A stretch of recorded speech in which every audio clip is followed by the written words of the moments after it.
புரட்சித் தலைவி அம்மா அவர்களுக்கு ஏற்பட்ட துயர சம்பவத்தை தாங்கிக் கொள்ள முடியாமல் அதிராம்பட்டினம் பேரூராட்சியைச் சேர்ந்த கழக உடன்பிறப்பு அருமை சகோதரர் மணி அவர்கள் தன்னைத்தானே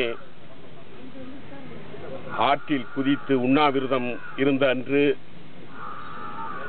அம்மாவுக்கு ஏற்பட்ட துயர சம்பவத்தை தாங்கிக் கொள்ள முடியாமல் ஆற்றில் குதித்து ஆயிரக்கணக்கானோர் கண் முன்னே தன்னை மடித்துக் கொண்டார்.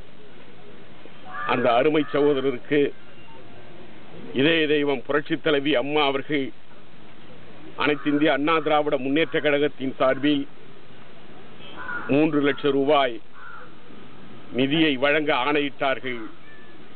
அம்மா அவர்களுடைய ஆணையை ஏற்று இன்றைக்கு அவருடைய மனைவி அன்பு சகோதரி கௌசல்யா அவரிடம் இந்த நிதி இப்பொழுது வழங்கப்பட்டிருக்கிறது.